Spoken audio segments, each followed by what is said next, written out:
Thank you for tuning in to another episode of Palm Harbor Local, the podcast dedicated to building community. I'm your host, Donnie Hathaway, and today we are joined by Jacob Moon, who's a local author with his most recent book being Letter 26. Now, Palm Harbor Local is all about spotlighting individuals and businesses who are making a difference, overcoming challenges, and fostering connections right here in our hometown. If you're passionate about growing together, getting involved, and celebrating the people who are making Palm Harbor thrive, you're exactly where you need to be.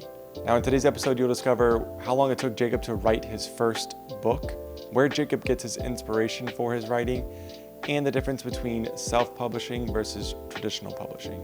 Now, don't forget to connect with us on Instagram at Palm Harbor Local for behind-the-scenes content and join our weekly newsletter, Living Palm Harbor, at palmharborlocal.com. Now, let's dive in and meet Jacob. Jacob, welcome to the podcast, man. I'm excited to have you here. Thanks a lot, Donnie. It's a true pleasure to be here. Yeah. So, I want to start with your background. So you're Army veteran? I am. I went in the Army right out of high school. Okay. Graduated. I was a little lost because I didn't know if I wanted to go to college. Just things were just going, as I'm sure it is for a lot of people. You don't really know where your future is going to go. And for me, from moving from up north, it was kind of traumatic moving down here in the middle of high school. So I just kind of wanted to get away. So Army recruiter offered me a spot in Hawaii, and I took it. Yeah, Hawaii. I mean, that's hard to pass that one up, right? Yeah. Cool. So then, so you had worked for Pinellas County Jail for quite some time. Like how many years were you in the Army? I was in for 3 years. Okay. So I got out actually about a month after my 21st birthday, unfortunately. Oh, wow. Yeah, because in Hawaii, the drinking age, I mean, they're very strict with it. So if you want to go out to a nightclub and you actually like live the experience of being on the island, you pretty much have to be 21. So yeah, I turned 21 about a month before I ETS'd, got out, and came back here to my home of record, which was St. Petersburg at the time, to have all my family having left out of state. So I was just getting divorced. It was just a rough time for me. And luckily, about a year after I got out, got the job at the sheriff's office. Okay. And is that something you always wanted to do, or is that just because of your time in the military that led you to the sheriff's office? It was actually an accident. Okay. How I got the job. So a funny story. I'm driving with a friend, and I look down on the floorboard, and there's a job application with a star on the front. And I was like, "What's this?" Yeah. So it's like, "Oh, it's a friend of mine's friend's job application for the jail." So I pick it up and look through it, and at the time here I'm making $7 an hour, struggling. And I was like, "Wow, okay, the pay's better. It's actually a professional career." Mm-hmm. And what I really was attracted to it was the quasi-military kind of nature of it. You know, the training, you get to shoot weapons, but other than that, it was just, it just gave me a sense of security. And I really was kind of missing that, just my family was breaking up. I was alone. I knew nobody down here. And so what you're missing from the military, it's a huge family. Yeah. And I went from the nation's largest employer to the county's largest employer. So it kind of made sense. Yeah. Did you ever think about where was your family moving to? Were they all moving back up north or kind of? They kind of scattered everywhere. Okay, so it wasn't like, oh yeah, let me go back where my family's at. Right. Yeah. And the only reason I came back here is because the Army will only ship your household goods in your car to your home of record. So I was kind of stuck. Yeah. Okay. So you get this job at the Pinellas County Sheriff's Office. And then is it the same job you had? You kept that same job for how many years? Or did you bounce around in that? I did. So there's a distinction between the Corrections Academy and the Law Enforcement Academy. Okay. They have about half the classes are about the same, but they're different disciplines. Okay. So corrections will teach you how to work the jail. Patrol will teach you how to work on the road. So I eventually actually went back to the police academy and finished those classes. So I could have done both jobs. But my daughter had just been born. I got some seniority. I was on the shift I wanted. So those things mean a lot. Yeah. And they did to me. So that's where I had stayed and stuck it out for 28 years. 28 years. What did you, what was your biggest takeaway about that, with that job, with that career? Oh, the biggest takeaway. There were so many things, but if I had to distill it down to the most important, were, if you're in a job, you know, and this applies to anybody who's in any kind of job or career that has requires a lot of mental fortitude and what I call stick-to-itiveness, where you're getting up and it's a grind. You know, whether you're a teacher or a real estate professional or an electrician, whatever it is, you know, if you're a single parent or a dual parent, it's hard raising kids, hard enough doing that, let alone having an extremely stressful job. So just the fact of me getting out of that career after 28 years, being broke as can be for the first half dozen of those years. I mean, it was a struggle. Finally building it up, keeping my sanity, keeping myself safe, because you're literally working around every type of criminal and killers that you can think of every day. Watching coworkers who you knew and respected, unfortunately, die of suicide or accidents, just life in general. It was a tough experience, and just getting out of that in one piece, I feel very fortunate. And for 28 years too. That's a long time. What was it that made you like stick with it?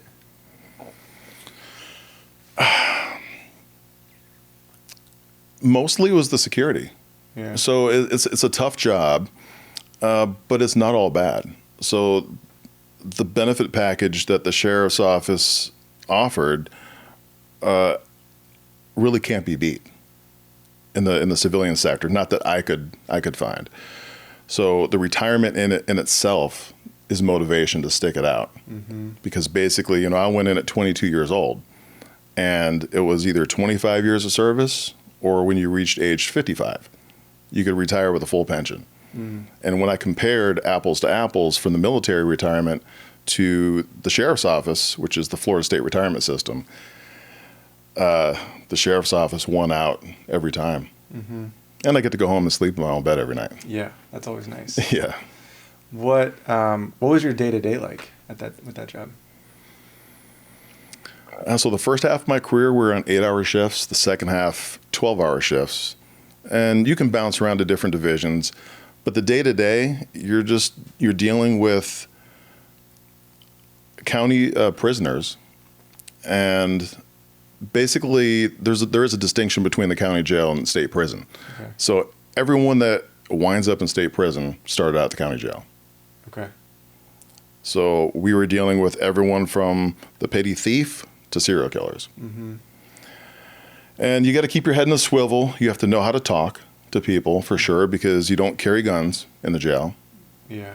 Unlike our brothers and sisters in patrol that had every kind of weapon, including firearms, you don't have that in there. Is that for safety reasons, like for the inmates to steal it from you or whatever? Absolutely. Absolutely. Yeah. Crazy. Yeah. Yeah. Even if they gave us the opportunity, like 0 deputies I knew that worked in the jail would have elected to carry one. Yeah. It's gonna get taken at some point. Yeah. Yeah. Wild. So you with that position, you're in charge of just kind of like keeping order, making sure inmates are going where they're supposed to be and kind of doing what they're supposed to be doing. Yeah, exactly. The basic tenet of the job itself is care, custody, and control of the prisoners. So most of them are pretrial detainees. So they've been arrested. They haven't been sentenced yet, but some have. And if they're in the county jail, they're there for a year or less. If they've been sentenced to a misdemeanor, a felony, they're going to state prison for a year and a day or more. So everything you see in the movies and all that, you know, there's a lot of television shows and movies that have to do with prisons, not a lot that have to do with the jail. So that's another reason why I feel fortunate to be able to shed a little light on that part of the society. So the county jail, they're only there for a year or less. Not necessarily. Oh, okay. They're usually just, if they're sentenced, they're there for under a year. But we've had inmates there for 4 or 5 years awaiting trial. Like big murder cases. Oh, yeah. There are people there. It didn't even have to be for murder. You could be any type of serious felony. You're gonna be there for a while if you don't make bond. Yeah. And if your bond's $100,000, you're gonna stay more than likely. Yeah. That's crazy. To sit there for that long, just like waiting for your trial, right? But okay, so you are now a published author. So how did you go from, Army veteran to, Pinellas County Jail to a published author? Like, is that something you've always had a passion for? That journey started when I was probably 10 or 11 years old. Oh, all right. And that flame never really died. I was writing all through high school, all through the Army, publishing short stories, scribbling in notepads, typing on manual typewriters. But it wasn't until maybe about 10 years ago I really wanted to become serious at it. And for me, that meant writing a novel. I didn't know how to do that. I had an outline. I knew I wanted to write a jailbreak story because I was familiar with that environment. Mm-hmm. And I'll never forget what really motivated me to start that is a coworker of mine. We're discussing the book and she was like, you should go home and just start it today. I was like, yeah, I will. We all have those kind of motivations and, it's just putting things off. And I'm a procrastinator. She's like, no, go home today and start it. And I did. Mm-hmm. And it was just the greatest feeling getting that out and just starting the process. Now, that book took me 7 years to write. Wow. Because I took, in the beginning, I kind of just took it as a hobby. And anyone out there listening who wants to write a book and isn't sure how, first just get your butt in the seat and write. Mm-hmm. That's what I was told. Mm-hmm. And then when you do, it's a long process. Just imagine writing a 30-page thesis, multiply that by 10, and now rewriting it 5 or 6 times. Mm-hmm. And even then, you're only about 25% done. So it's a long process. And but the first book came out in December of 2020, Furlough. It's about the jailbreak, and it was a big accomplishment for me. Yeah. What is it you enjoy about writing? I've always had a very vivid imagination. Okay. And just growing up being fascinated with just stories. Yeah. Watching The Twilight Zone, amazing stories, just being enraptured by how someone could create a story that brings you to another world. We all watch movies. Yeah. And TV. So whatever your thing is, do you want to recreate that, or are you fine just being a spectator? And there's nothing wrong with both. But I didn't just want to be a spectator. I was like, I want to do that. And I started doing it, and it's just something magical about getting those thoughts out on the paper. And for other people to read it and enjoy it is just a very special thing. Yeah, so I imagine, so it's like you have these ideas, and that's kind of like your way of expressing those ideas, right? Like some people, like a musician, might express it through music, or a producer might, produce a movie, but you enjoy writing. I do. It's a very cathartic experience, being able to get those thoughts out. You could do it by journaling. Yeah. You could write a memoir. Yeah. In fact, I'm writing a memoir now about my sheriff's office experience. Cool.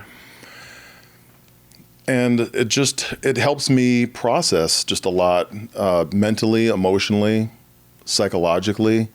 It is like self-therapy, mm-hmm. in a way. And aside from that, on the fun side, it is just extremely satisfying and fun, mm-hmm. just to create a story. Mm-hmm. And do you wish you would have started it earlier, like sort of writing earlier, or does your experience, because some of your books, like you just mentioned too, like is about a jailbreak, right? So that leads into your 28 years of the jail. You know, is there any like, oh, I should have started this earlier, or like it was the perfect time? I think it was the perfect time for me. Yeah. I have been writing, and like I'd mentioned, I was a short story writer and a poet before that. But as far as the books, I think that came about at the right time for me. You know, I was raising kids. I'd reached a level of my career where, you know, that was safe. Retirement was close on the horizon. Okay. And so once that first book came out, I was like, okay, wow, this isn't just a hobby anymore. I want to actually turn this into a career and do this full time. And it was only 3 or 4 years away from retirement. And so I just put my nose to the grindstone. And the second book, Dead Reckoning, took me about 11 months. Wow. So 7 years. Second book is 11 months. And your third book, Letter 26, that's the most recent one? It is. It just came out in December 2024. And that one was a ton of fun to write for a lot of reasons. So I grew up as a horror writer. I love scary stories. And the first two have some of those elements, but the third one really, it's a horror police procedural. So I got to mix the detective story, almost Silence of the Lambs type, where they're chasing this very inventive serial killer that's stalking women based on the first letter of their jobs. And so I came up with the idea actually with the short story contest. It's just weird how you get these ideas sometimes. Yeah. And it was a short story, 1,000 words, and I decided to turn it into a novel. Yeah, very cool. What are your so all horror kind of stories, that's what you enjoy writing. And same thing, like when you were younger, were you writing the same, like your short stories then, were they all the same?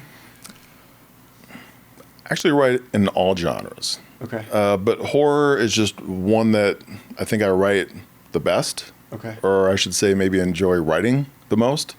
Just comes about kind of naturally. Like I love Stephen King when I was growing up. All the, you know, scary creature features and all that, like those didn't scare me.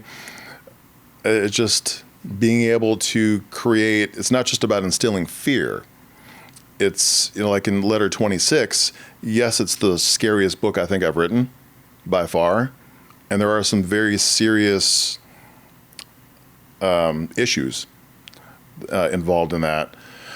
But more so than that is like the psychological angle. And I think that's why I worked primarily and volunteered to work with a lot of psych inmates at the jail for probably almost 25 of my 28 years working directly with them, just because the power of the mind and seeing why people do the things they do, even if they're doing terrible things. Mm-hmm.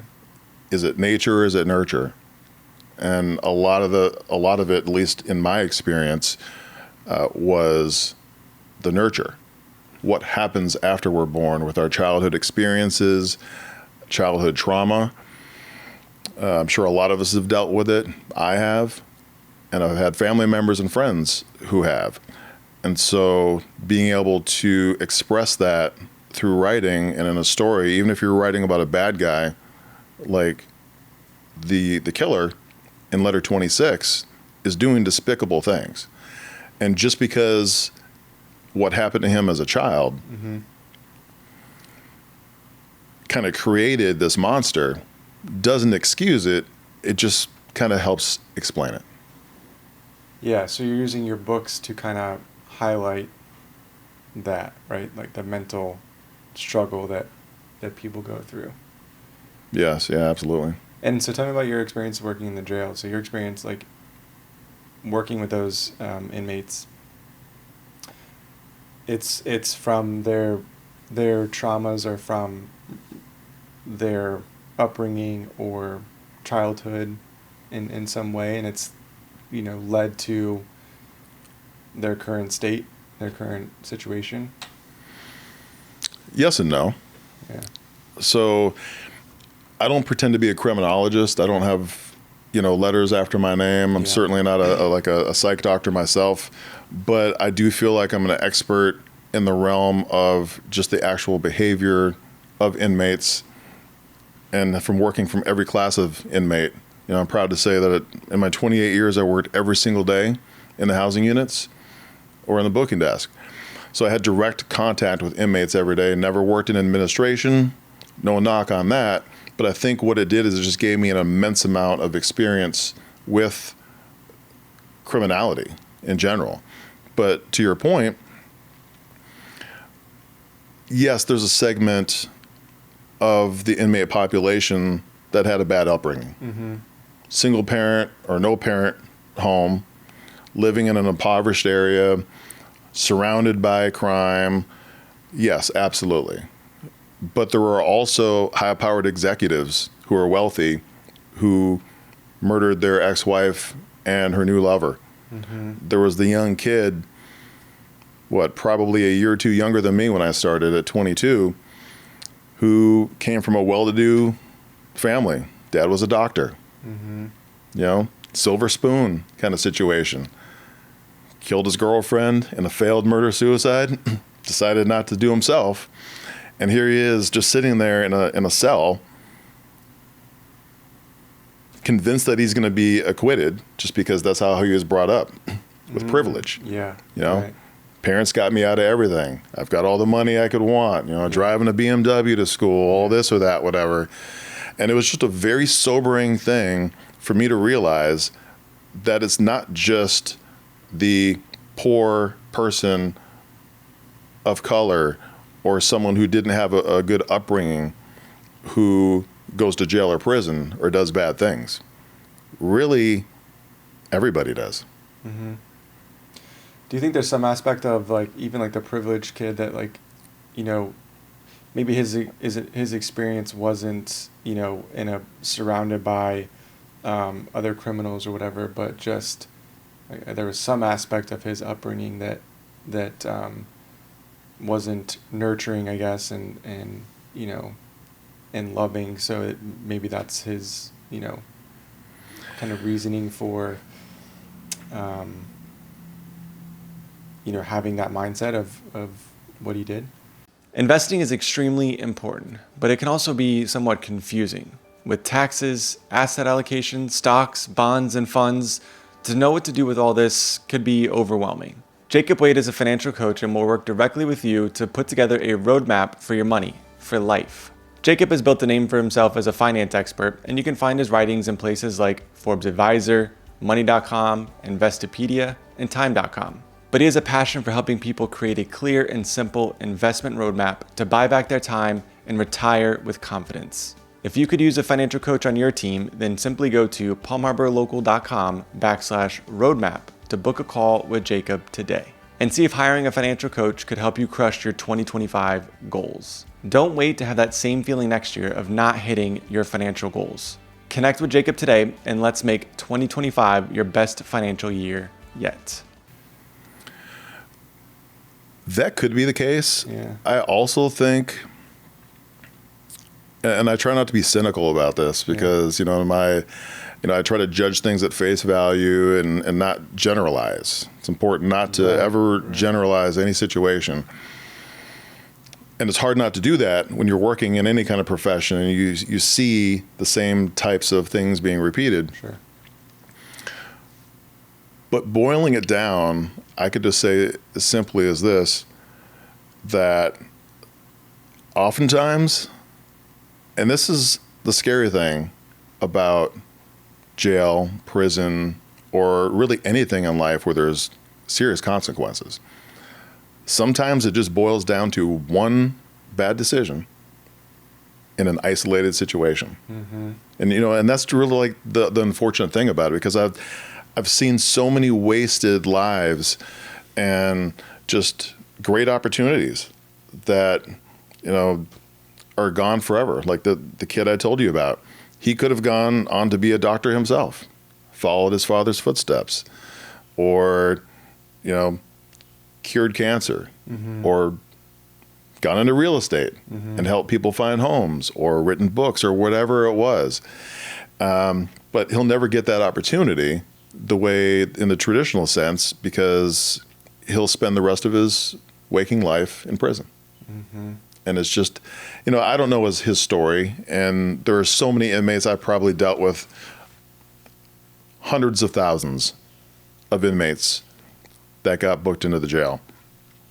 Some of their stories I knew better than others.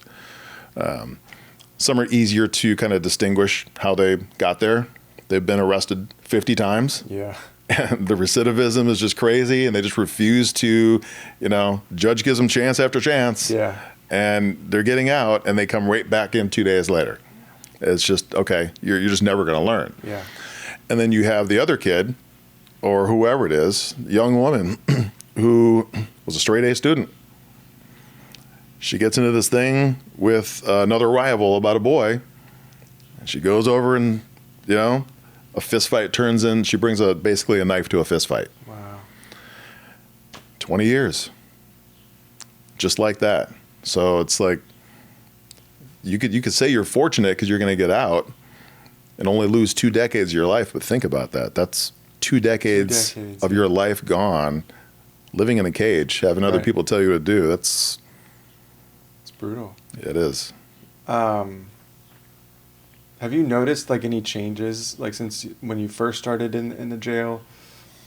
Any changes in, I guess, behavior or that kind of stood out to you over that time since you retired? I've definitely times kind of been similar.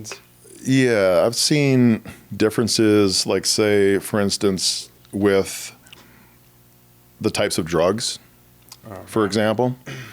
So when I first started working, people came to jail all the time for marijuana. They almost never come for that now. Part of that is because the laws have changed, and whether it's medicinal or what have you. But even I could go down to downtown St. Pete, and it's like you're walking through a dispensary, outside. Mm-hmm. So it's just some of those things societal have changed. Sure. Where they're just, but with the inmates themselves, they tend to mirror the rest of society. Like the types of inmates that were coming in when I was starting out were kind of old school, like we were. They'd been brought up in the 80s, 70s and 80s. Yeah. And toward the end of my career, these kids are being brought up with cell phones and the internet, and just society seems faster. So they were very different, very different. They fought us a lot more back then than they do now. Interesting.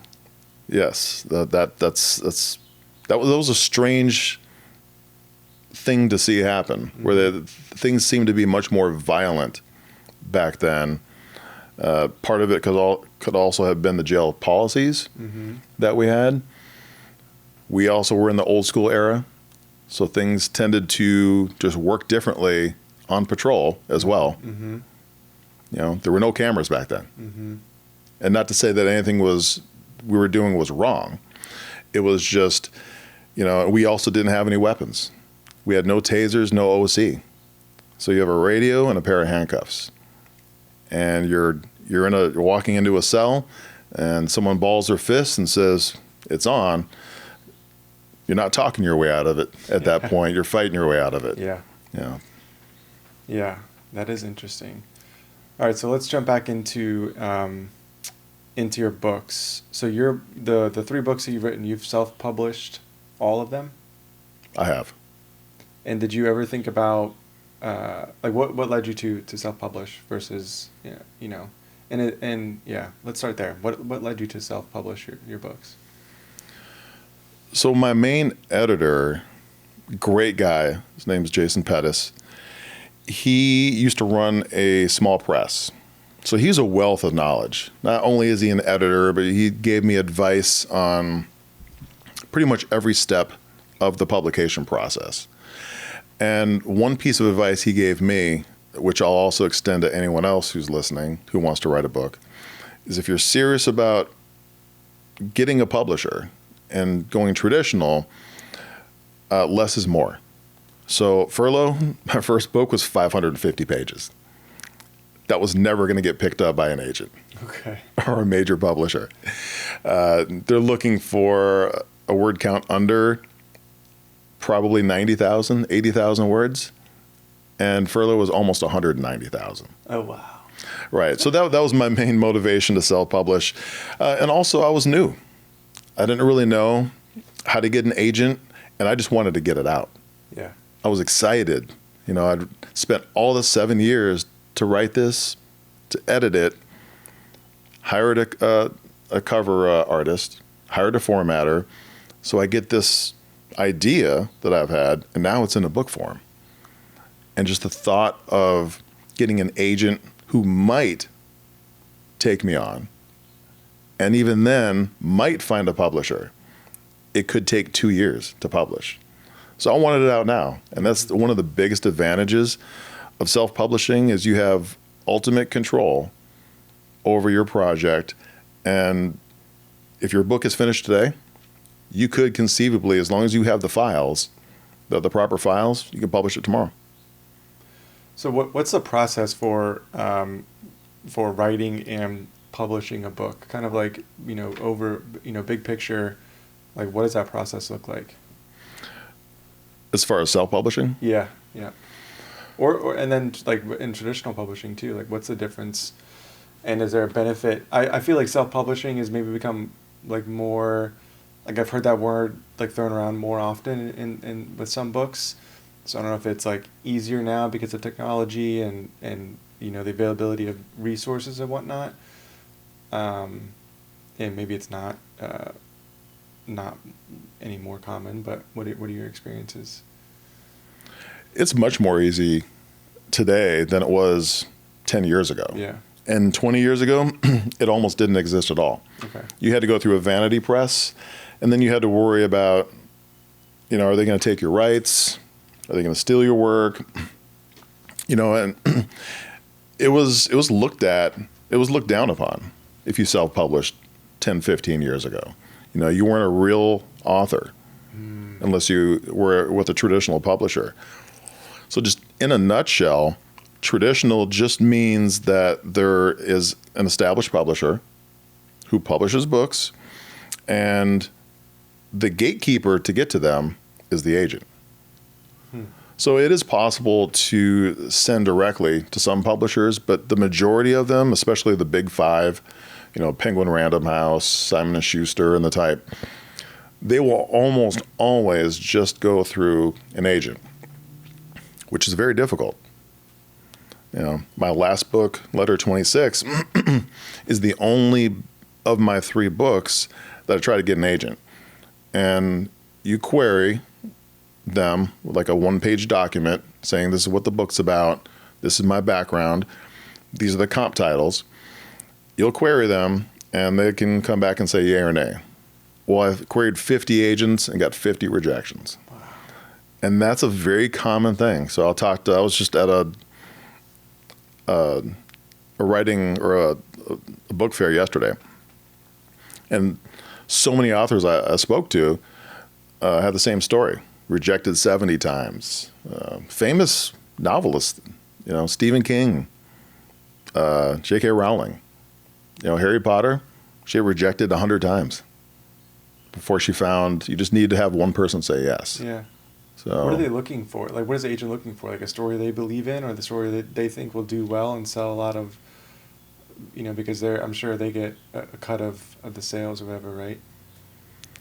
They do. The agent will generally get about 15%. Okay. That's the standard percentage that they get.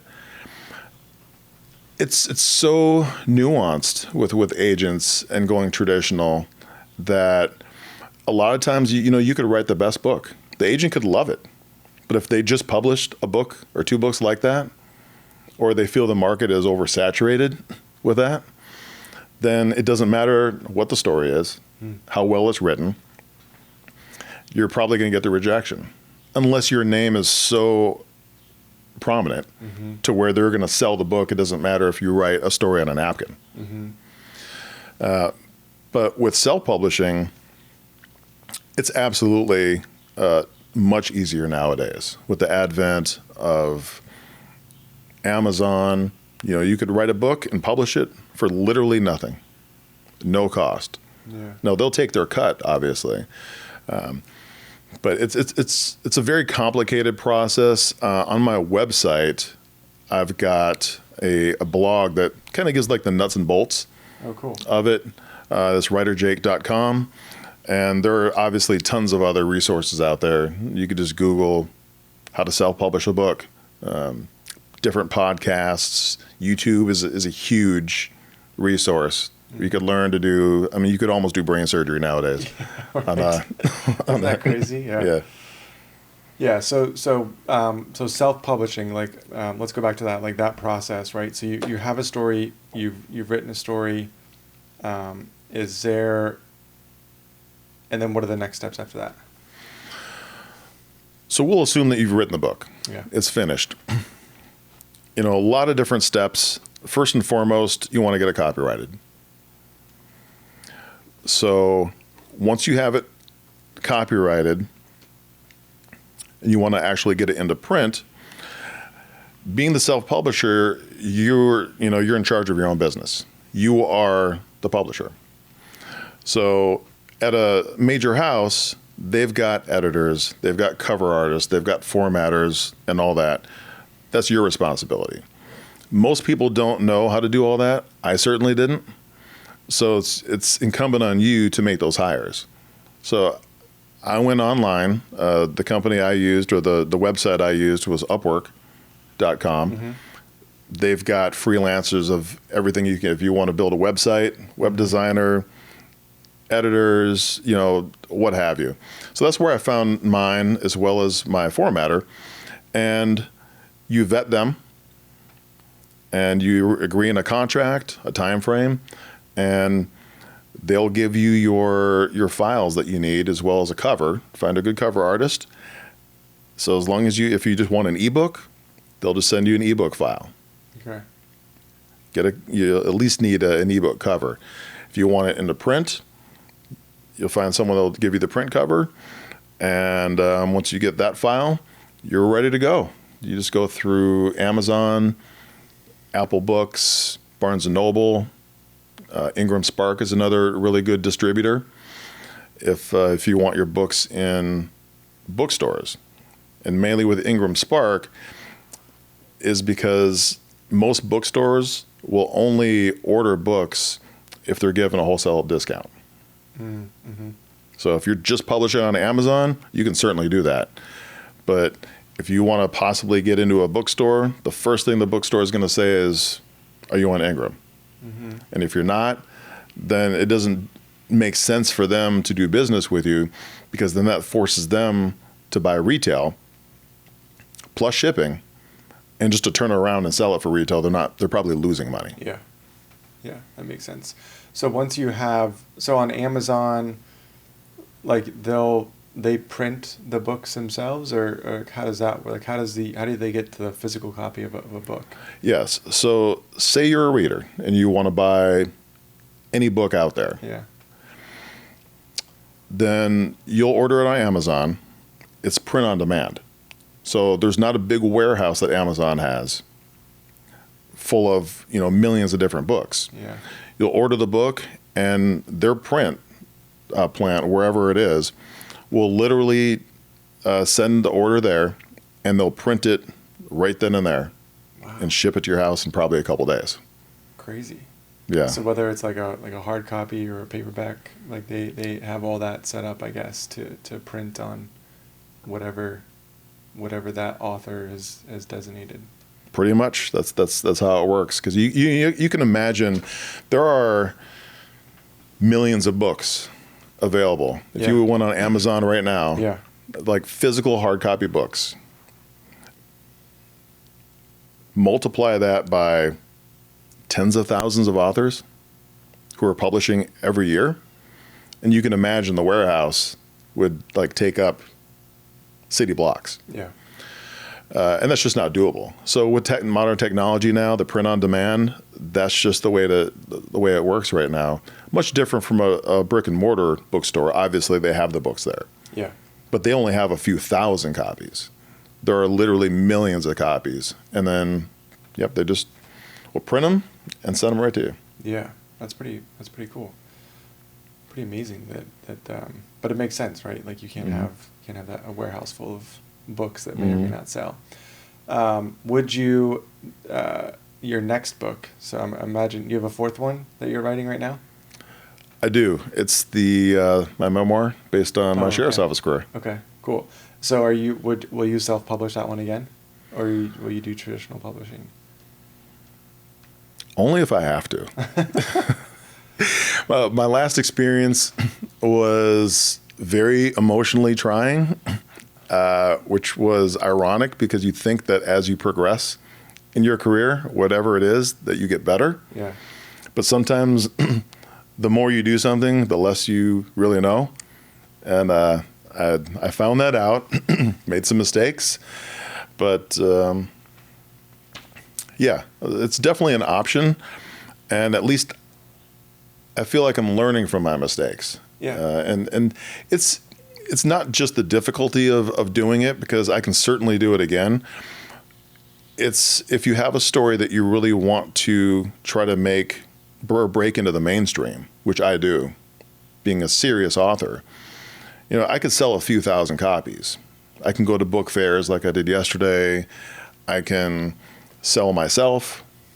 You could even sell on your own website if you want to. Mm-hmm. I don't, but other authors do.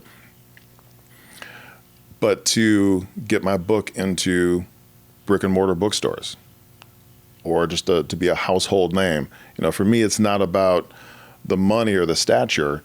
It's about, I have a story that I want to tell, and anyone else who's out there that has always wanted to write a book, they would also have to decide, am I fine just, writing for friends and family, sell a few copies here or there, or do I really want to try to break into that mainstream and get my story told to hundreds of thousands of people, potentially? Yeah. And I would love to, because I think the stories I write are enlightening, they're hopefully inspirational and entertaining. Mm-hmm. Yeah. How are you going about like promoting the books and getting out there? Like what are those steps? Kind of like what I did and have been doing recently with the book fair, local book fairs. Okay. I go to national conferences. Advertising is one thing. Book giveaways. Goodreads.com has a great giveaway program where you could put your book up and say, okay, I'm going to give away 10 hard copies or 100 ebooks. Okay. And in 30 days, my last book had 10,000 entrants for it. So that's great exposure. Cool. Social media is another one. Yeah. Where you just, everyone's doing it. Whatever business you have to be on social media. Yeah. And I'm a very private person. I didn't have Facebook or Instagram until like a couple of years ago. Yeah. I refused. But then you just realize, you're like, oh, okay, do I just want to like sit in my living room and stare at my own book, or do I want to like try to get other people to read it? So yeah, that's I kind of went through the same thing, like getting into real estate. I mean, I was young enough where I had social media accounts, whatever, but I was never big at like, let me post and share everything that's going on, or or create some account or whatever. But yeah, it's you have to do it. I heard something the other day about like creating content, and it's like you just have to, like, that's who you are, right? Like you just have to become that person that like enjoys creating content and that sort of stuff, and it just becomes a part of what you do. It's like, I think, to really maximize like your goal of promoting the book or promoting your story and stuff, right? That's a really good point, because if you're going to be in any kind of business, in real estate, or if you're owning any kind of business yourself, including being a self-published author, or I will even say, even if you're a traditional author, you still have to market your own book. Mm-hmm. So, if you don't have a website, get one. It helps to have a newsletter to put out there. The social media is huge. If you're not a social media person, to your point, learn. Yeah. You're going to have to, and it's like, and if you don't, no one's forcing you to do it, but you're going to get left behind. So that's the modern age, and I think part of my resistance with social media for so long is I didn't grow up with the internet. So I grew up in the late 70s and the 80s, into the 90s. I had a pager. My first cell phone was a flip phone that you had to go through the numbers to try to type something out. Yeah. I had 20 texts a month that I was allowed to send. Yeah. And for the first few months, I think I sent 18 texts. Yeah. So it's great. Yeah, that's wild to think about that, how fast the technology has changed in that regard, Yeah. So next step, so you're writing your memoir. Do you have other ideas for books as well right now, or how does that work for you? Do they just kind of come to you and you're like, let me write on this, I'll write some short stories, and then it kind of expands? Or have you ever had a bulletin board where you had all kinds of things, to-do lists up there, or even in your phone or whatever, and you just realized you add one and you just see an old note of something that you had to do months ago that you totally forgot, and oh, that's kind of how it is. I've got ideas everywhere. So probably a half dozen short stories and 2 or 3 novels that are constantly swirling in my head. I don't have time to write them all. Yeah. So that's the difficult thing. It's ironic that I retired and I wrote 2 books, by the way, while I was still working. Mm-hmm. I just assumed that, okay, once I retired from the full-time job, I've got all my time, It's I'll spit a book out every other month, It's just it's going to be easy. It's, in a lot of ways, it's harder now because I don't have that structure regulating me. So it's you wake up, I don't have to go to work at a certain time anymore. So you're just really you're your own boss. And, you're your own time clock. So that's a huge challenge for me. So I definitely put the work in, but now I also have more time to market. And so that takes up a lot more time and all that. But yeah, tons of story ideas. I was just in New Orleans a few weeks ago, scoping out something for a potential story down the line. So cool.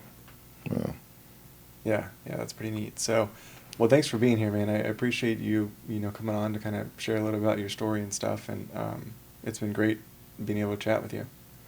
I really appreciate the opportunity. Yeah. So before you leave, your 3 books, where can people get them, and then your website to kind of keep up to speed with what you got going on? Yeah. So the 3 novels are all crime fiction. They're all standalones. They're Furlough, Dead Reckoning, and Letter 26. They're available on a lot of different platforms, but the easiest way to find them is just to go to my author website, writerjake.com. And there are direct links to my Amazon page. They can find them there. They're available on ebook, print, and audio. And on audio, they're on Audible and Spotify. Cool. Did you read the audio yourself? I didn't. Okay. No, I didn't. But everything I've heard is that it's a very rewarding process. So I'm putting serious thought into narrating the next book. Yeah, you should. You got a great voice for it too. Yeah, thanks. We'll see how it turns out. Yeah. It's Cool. Well, thanks for being here, Jacob. Thanks, Donnie. Thank you so much for listening to another episode of Palmer Local. Now, we are incredibly grateful for our sponsors who make this show possible. Jacob with Roadmap Money. Be sure to support these local businesses, and let's keep building community together. Until next time, stay connected, stay involved, and keep making Palm Harbor an amazing place to call home.